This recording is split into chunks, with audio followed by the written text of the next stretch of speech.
안녕하세요. 미스캐롯입니다. 네, 오늘도 역시 비서실무로 돌아오게 됐습니다. 오늘은 우리가 임원 지원 업무 중에서 저번에 첫 번째 시간을 했고, 그 다음에 요번이 두 번째 시간이고요. 그 뒤에 두 번 정도만 더 하게 되면 드디어 비서실무 파트가 다 끝나게 되고, 그 다음 파트로 넘어가게 됩니다. 그래서 여기까지 오시느라고 정말 고생 많으셨지만, 오늘도 역시 한번 달려봐야겠죠?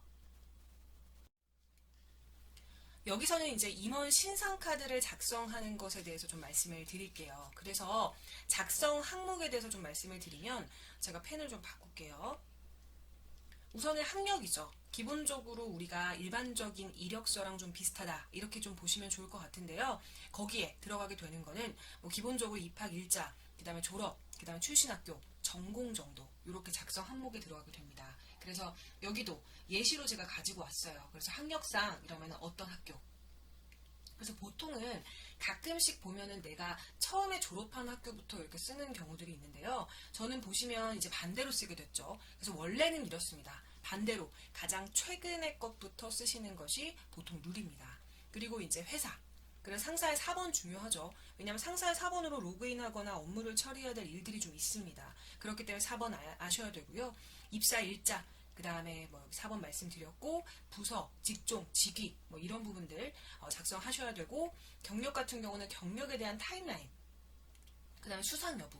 보통 이제 임원분들 같은 경우는 수상 여부가 거의 다 들어가요. 그래서 없는 상도 사실 다 끌어와가지고 수상 여부에 넣게 되는 그런 부분들이 좀 있는데, 제가 그냥 간단하게 예시로 해가지고 어떤 식으로 이제 순서가 가게 됐는지. 그래서 2010년도부터 2019년도까지 이렇게 쭉.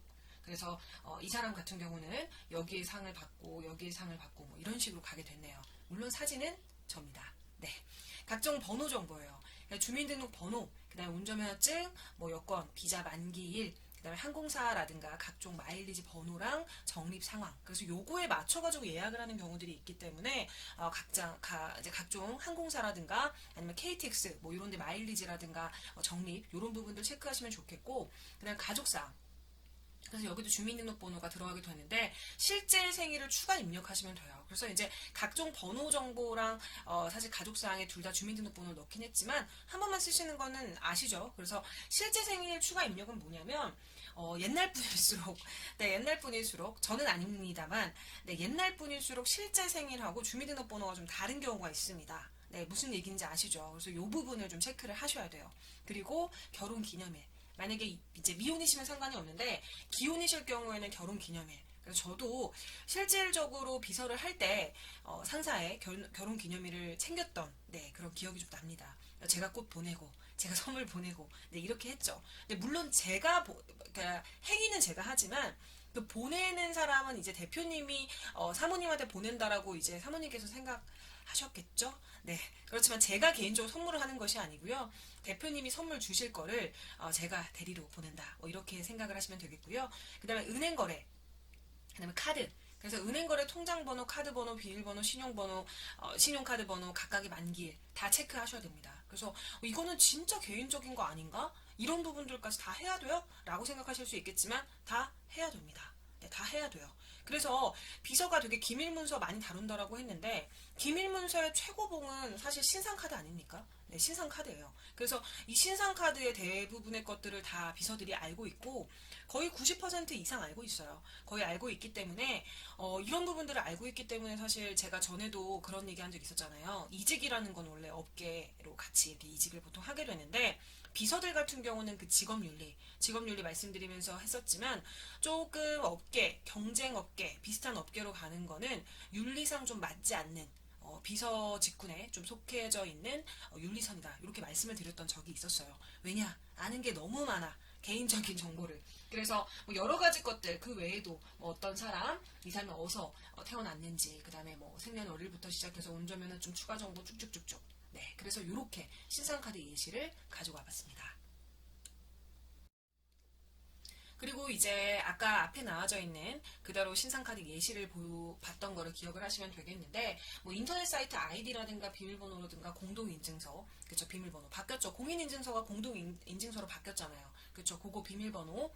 그리고 건강 같은 경우는 신장부터 시작해서 혈액형, 시력, 병원의 진료카드 번호, 가족력, 건강검진 여부, 이런 것까지 해야 되나요? 네, 해야 됩니다. 네.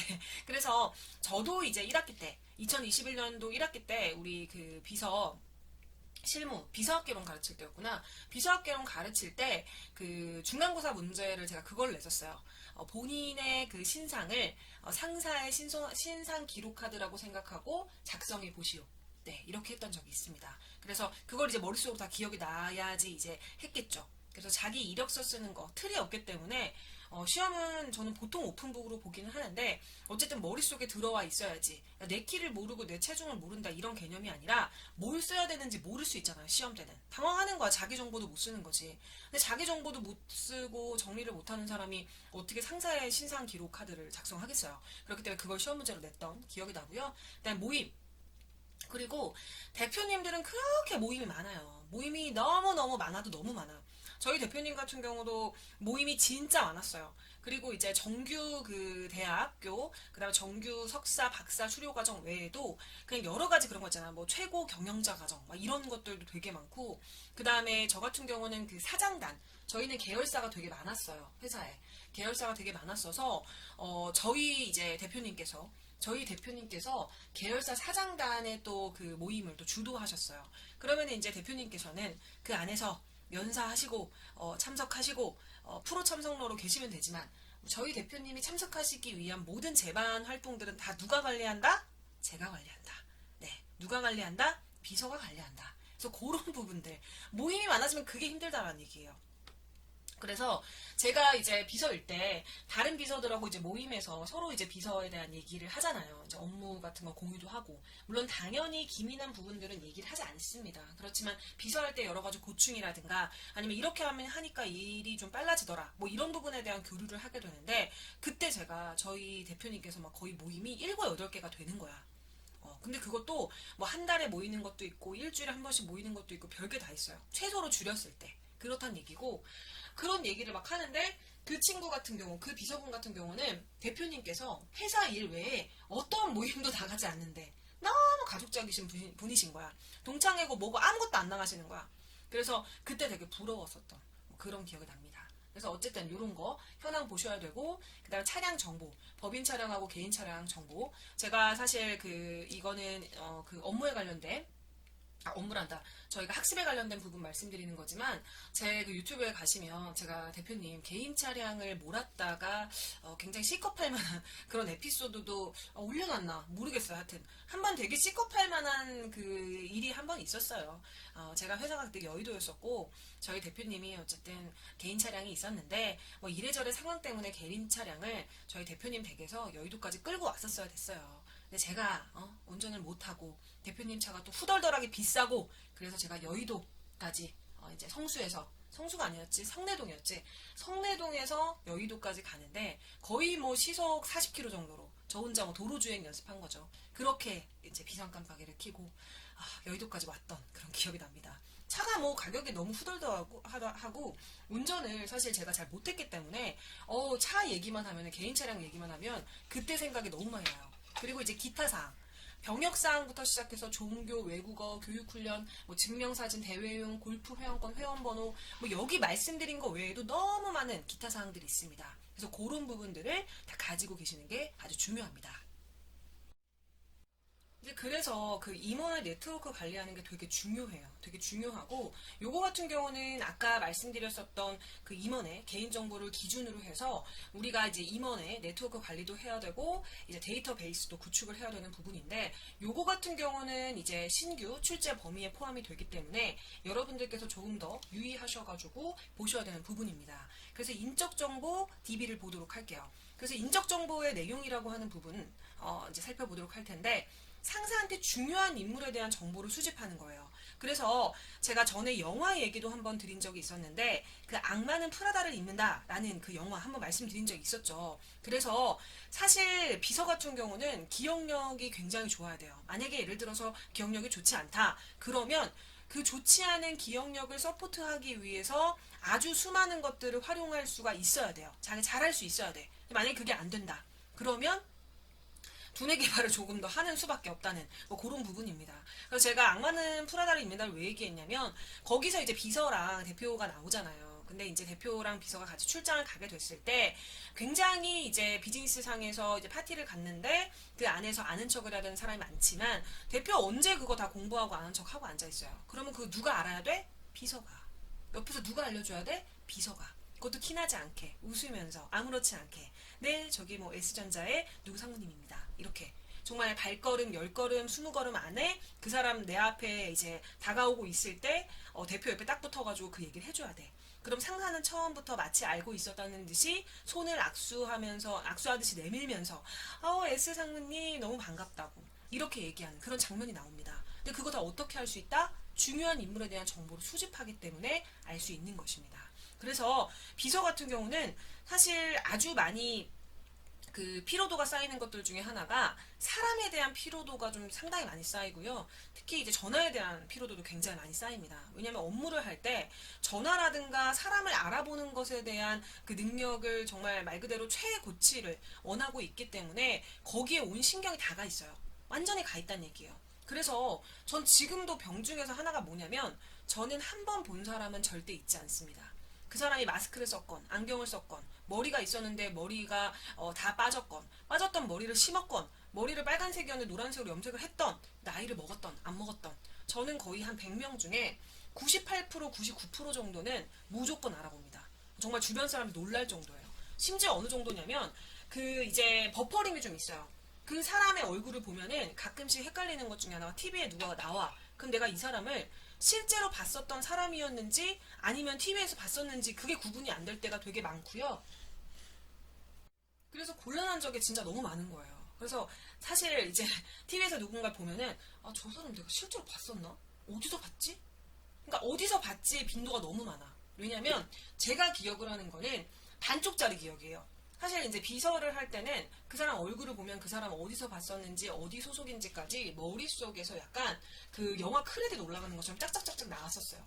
근데 이제 나이도 먹고 시간도 흐르고 또 비서를 안 하게 되니까 그 정도로 상대방에 대한 기억력이 높을 필요는 없잖아요. 네, 굉장히 피곤하고 그렇기 때문에 지금은 어떠냐면 전 사람의 그 얼굴 앞면 있죠. 앞면은 100%예요 거의. 진짜 아까 98, 99%라 말씀드릴 정도인데 그 사람에 대한 히스토리가 잘 기억이 안 나.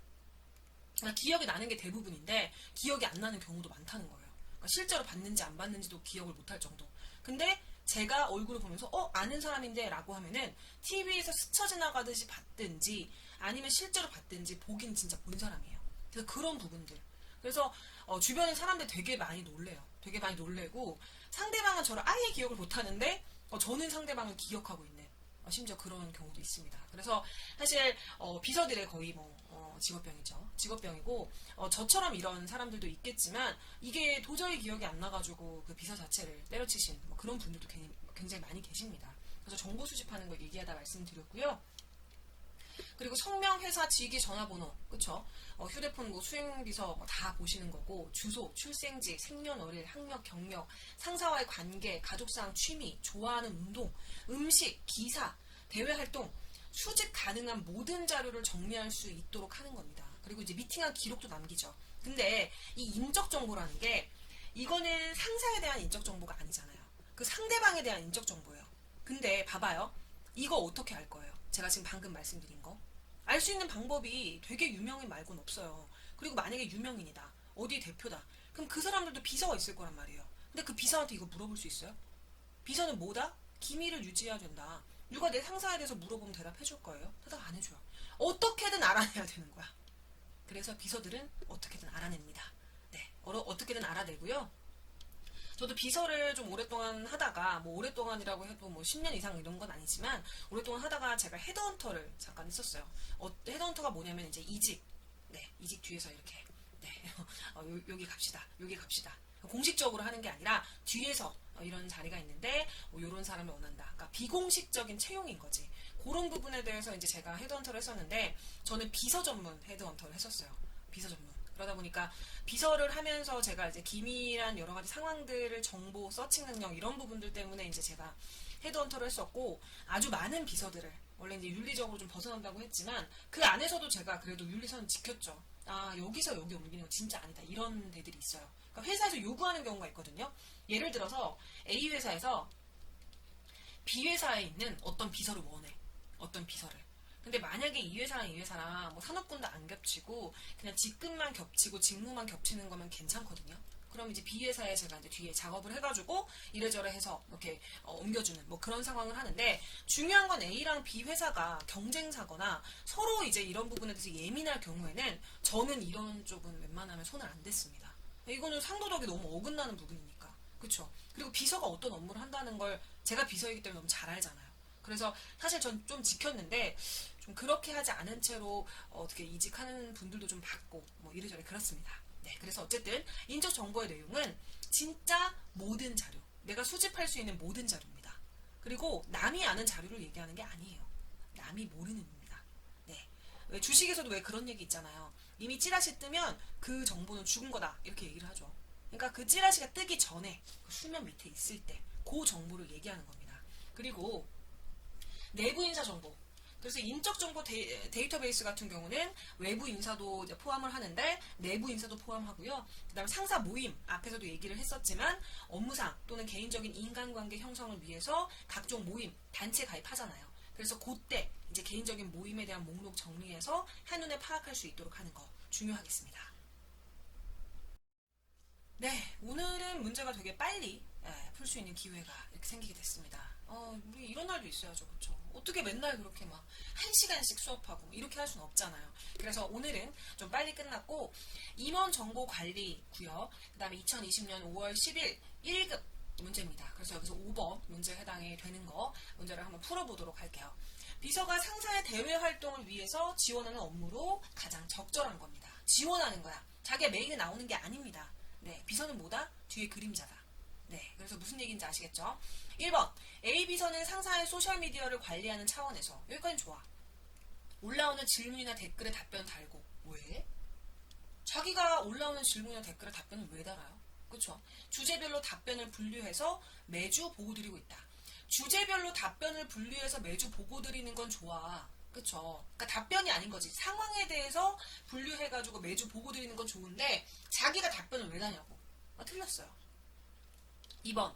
SNS를 통해서 기업 내외와 소통을 하는 상사를 위해서 B 비서는 자신의 개인 소셜미디어를 활용해. 왜 자신의 개인 소셜미디어를 활용해? 팔로워 늘리려고 그러나? 이렇게 하면 안 돼요. 이거는 공식적인 거야. 그리고 자기가 메인이 아니잖아. 그래서 틀렸어요. 회사와 상사에 관한 글들을 자주 올리고 있다. 뭐 올리는 거는 상관이 없어. 근데 회사에 대한 거 그냥 정말 이렇게 포멀한 그런 홍보들 이런 거는 자신의 뭐 개인 소셜미디어를 이용하지도 않지만 이렇게 하면 안 되는 부분이죠. 2번도 틀렸어. C 비서는 자신의 개인 소셜미디어에 본인의 소속과 이름, 직책을 명확하게 밝힌 상태에서 이걸 왜 밝혀? 밝힌 것까지 좋아, 내 거니까. 회사 제품을 홍보하고 있다. 뭐야? 뭐 그러면은 S전자 다니면은 막 거기 회사 제품 좋으면 자기 거 밝히고 그러면 자기 거 팔로우 올라가겠네? 말도 안 되는 얘기예요. 3번은 틀렸어요. 4번. D 비서는 상사의 SNS에 팔로워로 동참하면서 좋아요. 비서들 많이 그러거든요. 그리고 불만사항으로 올라온 글들을 이슈별로 정리해서 뭐 이것도 그쵸. 상사에게 보고하고 소통할 수 있는 방안을 제시해준다. 본인이 어떻게 하는 것이 아니라 방안을 제시한다고 했잖아요. 비서는 상사의 대외 활동을 위해서 이슈 사항을 항상 점검해야 돼요. 그렇기 때문에 비서과에서는 어떤 과목을 배워요? 경영환경 동향 분석이라는 과목도 배웁니다.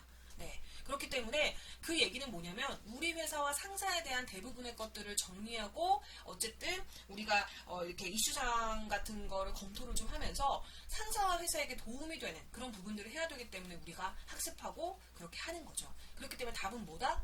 4번이다. 쉬웠어요. 쉬웠는데 제가 봤을 때 1, 2, 3 중에 헷갈리신 분들도 있을 것 같긴 해요. 그렇지만 답은 4번이다. 그래서 오늘은 수업이 그 학습이 굉장히 빨리 끝났죠. 그래서 여러분들 알고 계시겠지만 어려울 거 하나도 없어요. 여러분들이 그냥 앉아서 눈만 뜨고 계세요. 그냥 언니만 따라오시면 됩니다. 구독과 좋아요는 제게 굉장히 힘이 되고 오늘도 학습을 하시느라고 고생 많으셨습니다. 다음 시간에 뵐게요. 고맙습니다.